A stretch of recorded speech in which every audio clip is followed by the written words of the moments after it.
de San Roberto Bellarmino. Tercera palabra de nuestro Señor en la cruz. Mujer, ahí tienes a tu hijo. Ahí tienes a tu madre. La última de las tres palabras que tienen una referencia especial a la caridad por el prójimo es justamente esta. Pero antes que expliquemos el significado de esta palabra, debemos detenernos un poco en el pasaje precedente del Evangelio de San Juan. Junto a la cruz de Jesús estaban su madre y la hermana de su madre, María, mujer de Cleofás, y María Magdalena. Estas palabras que contienen este consejo o mandato de Cristo, que lo mostró tan preocupado por los otros, fue bienvenido igualmente por ambas partes, y de ambos podemos creer que habrán inclinado sus cabezas como muestra de consentimiento, pues San Juan dice de sí mismo: y desde aquella hora el discípulo la acogió en su casa. Es decir, que San Juan inmediatamente obedeció a nuestro Señor y consideró a la bienaventurada Virgen juntos con sus ya ancianos padres Zebedeo y Salomé entre las personas a las cuales era su deber cuidar y atender. Cuando los apóstoles siguieron a Cristo, dejaron a su padre y a su madre en la medida en que podían ser un impedimento para la vida evangélica y en la medida en que podía derivarse una ventaja mundana o un placer carnal de su presencia, pero no dejaron esa solicitud que un hombre está en justicia obligado a mostrar por sus padres o sus hijos si necesitan su dirección o su asistencia. Por lo cual, algunos escritores espirituales afirman que el hijo no puede entrar en una orden religiosa si su padre está o tan abatido por la edad u oprimido por la pobreza que no puede vivir sin su auxilio. Y así como San Juan dejó a su padre y a su madre cuando no tenían necesidad de él, así cuando Cristo le ordenó cuidar y atender a la Virgen María, ella estaba desprovista de todo auxilio humano. Dios, por cierto, sin ninguna asistencia del hombre, hubiera podido atender de su madre, así como sirvieron a Cristo en el desierto los ángeles, pero quiso que San Juan hiciera esto para que mientras el apóstol cuidaba de la Virgen, ella pudiera honrar y auxiliar al apóstol. Pues Dios envió a Elías a asistir a la pobre viuda, no porque él no lo hubiera podido sostener por medio de un cuervo como lo había hecho antes, sino, como observa San Agustín, porque el profeta la podía bendecir, por lo cual le dio complacencia a nuestro Señor confiar su madre al cuidado de San Juan, por el doble propósito de otorgarle a él una bendición y de probar ante todos que él, por encima de los demás, era su discípulo amado. El primer fruto que ha de ser cosechado de la consideración de esta tercera palabra es la dicha por Cristo sobre la cruz. Si examinamos atentamente todas las circunstancias bajo las cuales esta tercera palabra fue dicha, podemos recoger muchos frutos de su consideración. En primer lugar, hemos puesto ante nosotros el intenso deseo que Cristo sintió de sufrir por nuestra salvación para que nuestra redención pudiera ser copiosa y abundante. Pues para no incrementar el dolor y la pena que sienten, algunos hombres toman medidas para evitar que sus parientes estén presentes en su muerte, particularmente si su muerte ha de ser violenta, acompañada de desgracias e infamias. Pero Cristo no se sació con su propia y amarguísima pasión tan llena de dolor y de vergüenza, sino que quiso que su madre y el discípulo a quien él amaba estuvieran presentes e incluso de pie cerca de la cruz, para que la visión de los sufrimientos de aquellos más queridos aumentaran su propio sufrimiento. Cuántos ríos de sangre emanaban del cuerpo herido del Señor en la cruz, y él deseaba que 4 ríos de lágrimas fluyeran de los ojos de su madre, de su discípulo, de María, la hermana de su madre, de María Magdalena, la más querida de las santas mujeres. para que la causa de sus sufrimientos fuera no tanto el derramamiento de su propia sangre, como la copiosa inundación de lágrimas que la visión de su agonía arrancaba de los corazones de los que estaban cerca. Me imagino que escucho a Cristo diciéndome: las olas de la muerte me envolvían. Es pues así que una muerte amarga separa no solo el alma del cuerpo, sino también a la madre del Hijo, y tal madre de tal Hijo. Por esta razón dijo: mujer, ahí tienes a tu Hijo. Porque el amor a María no le permitía en un momento así dirigirse a ella con el nombre tierno de madre. Dios tanto amó al mundo que dio a su Hijo unigénito para su redención, y el Hijo unigénito tanto amó al Padre que derramó profusamente su propia sangre por su honor, y no satisfecho con los dolores de su pasión, soportó las agonías de la compasión para que hubiera una redención abundante por nuestros pecados. Y para que no perezcamos, sino que gocemos de la vida eterna, el Padre y el Hijo nos exhortan a imitar su caridad al representarla en su más exquisita belleza, y aún así el corazón del hombre todavía se resiste a esa caridad tan grande.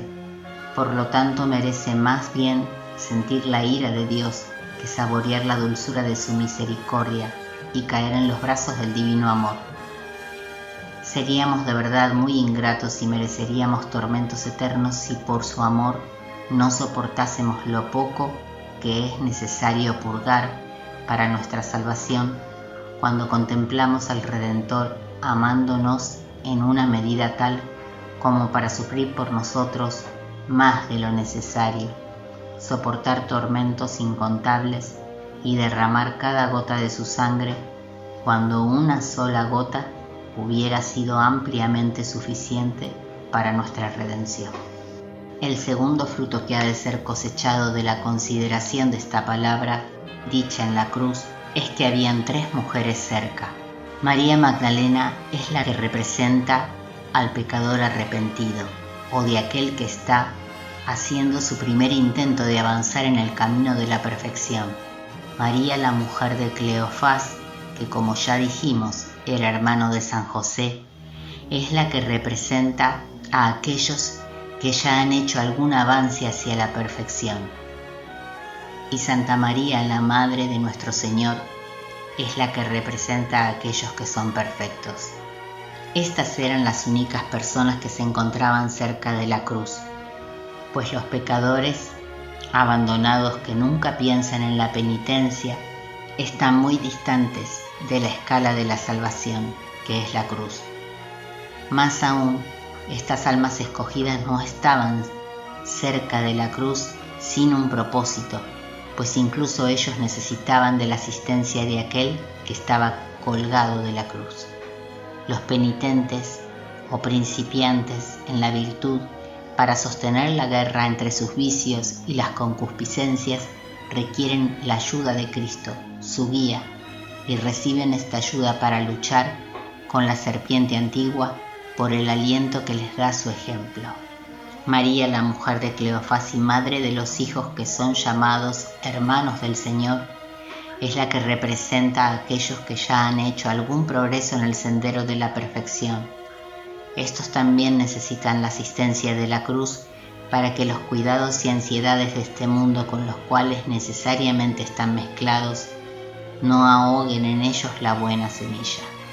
Verdaderamente, dijo San Bernardo en su epístola a Garino, el que no avanza en la virtud retrocede.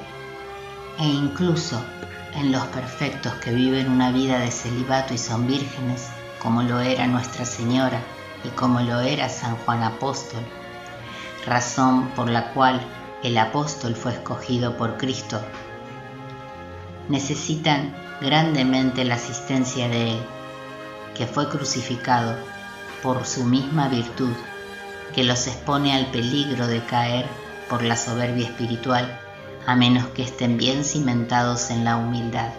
Por eso Cristo nos dio muchas lecciones de humildad cuando dijo: aprended de mí que soy manso y humilde de corazón. o cuando dijo: vete a sentarte en el último puesto. Todo el que se ensalce será humillado y el que se humille será ensalzado.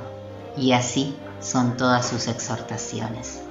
Bien podemos decir después de esto que el hombre que se arrodillase ante un crucifijo y mirase en el interior de su alma y llegase a la conclusión de que no es deficiente en la virtud de la humildad, sería incapaz de aprender alguna lección. El tercer fruto que ha de cosecharse de la consideración de esta palabra es que aprendemos cuáles son los respectivos deberes de los padres hacia los hijos y de los hijos hacia los padres. Los padres tienen el deber de amar a sus hijos, pero de tal manera que el amor a sus hijos no debe interferir con el amor a Dios. Esta es la doctrina que representa nuestro Señor en el Evangelio. El que ama a su hijo o a su hija más que a mí, no es digno de mí. Fue en obediencia a esta ley que Nuestra Señora estuvo de pie junto a la cruz, viviendo ella misma una intensa agonía, aunque con gran firmeza de ánimo. La Virgen amó a su Hijo vehementemente, pero amó más el honor de Dios Padre y la salvación de la humanidad, del mismo modo que su divino Hijo prefirió estos dos objetos a la preservación de su vida. Todos los fieles deben imitar este ejemplo de Cristo, subordinando el amor a sus hijos al amor de Dios, que es el Padre de todos, y ama a todos con un amor mayor y más beneficioso que el que podemos experimentar. ¿Tienes hijos? Instrúyelos e inclínalos desde su juventud, como dice el libro del Eclesiástico, o como leemos en Tobías. Desde su infancia le enseñó a su hijo a temer a Dios y abstenerse de todo pecado. Los padres que tratan a sus hijos como esclavos harán que tal tratamiento los desalentará y les hará odiar el techo paterno. Por el contrario, los padres muy indulgentes criarán hijos inmorales que serán luego víctimas del fuego del infierno, en vez de poseer una corona inmortal en el cielo. Y el deber que tienen los hijos para con los padres. El Señor nos dio en su muerte el más perfecto ejemplo del respeto filial, según las palabras del apóstol: corresponder a sus progenitores. Los hijos le corresponden a los padres cuando proveen lo necesario para ellos en su edad avanzada, cuando les procuran alimento y vestido como los padres les procuraron en su infancia. Cuando Cristo estuvo a punto de morir, confió su anciana madre, que no tenía a nadie a que la cuidase, San Juan Apóstol, y dijo que en adelante lo mire como a su hijo, y le mandó a San Juan que la reverenciara como madre. Así nuestro Señor cumplió perfectamente las obligaciones de un hijo para con su madre. El cuarto fruto que ha de ser cosechado de esta tercera palabra: la carga y el yugo que puso nuestro Señor en San Juan al confiar su cuidado, la protección de su madre, fueron ciertamente un yugo dulce y una carga ligera. ¿Quién no estimaría una felicidad habitar bajo el mismo techo con la Santísima Virgen María, que había llevado por 9 meses en su vientre al Verbo encarnado?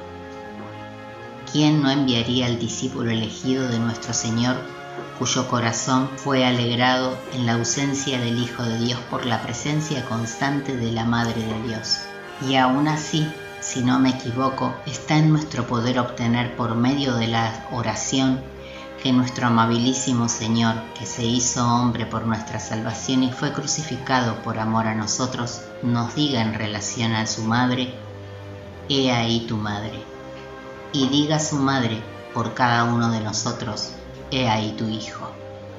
Nuestro buen Señor no escatima sus gracias, con tal de que nos acerquemos al trono de gracia con fe y con confianza, con un corazón sincero, abierto y no hipócrita. ¿Quién se atrevería a apartarnos de debajo de su manto? ¿Qué tentaciones, qué tribulaciones podrían vencernos si nos confiamos a la protección de la Madre de Dios y Madre nuestra? Cuando de ella se ha escrito: ella te pisará la cabeza. ¿Cómo es entonces que obtenemos auxilio más prontamente al invocarla que al invocar a su Hijo? Digo que es así, y mi explicación es que su Hijo es el Señor y juez de todo, y es capaz de discernir los méritos de cada uno. En consecuencia, cuando su nombre es invocado por alguien, puede con justicia prestar oídos sordos a la súplica. Pero si el nombre de su madre es invocado, incluso suponiendo que los méritos de quien suplica no le dan derecho a ser escuchado, aún así, los méritos de la Madre de Dios son tales que su Hijo no puede negarse a escuchar tal oración. San Buenaventura escribe: Oh Santísima Virgen, así como todo el que te odia y es olvidado por ti necesariamente perecerá, así todo el que te ama y es amado por ti necesariamente será salvado. De estos extractos y de estos signos de predestinación queda abundantemente evidente que una devoción cordial a la Virgen Madre de Dios no es novedad alguna, pues parecería increíble que perezca alguien en cuyo favor Cristo le ha dicho a su madre: «He ahí tu Hijo», con tal que no preste oídos sordos a las palabras que Cristo le dirigió a él mismo: «He ahí tu madre».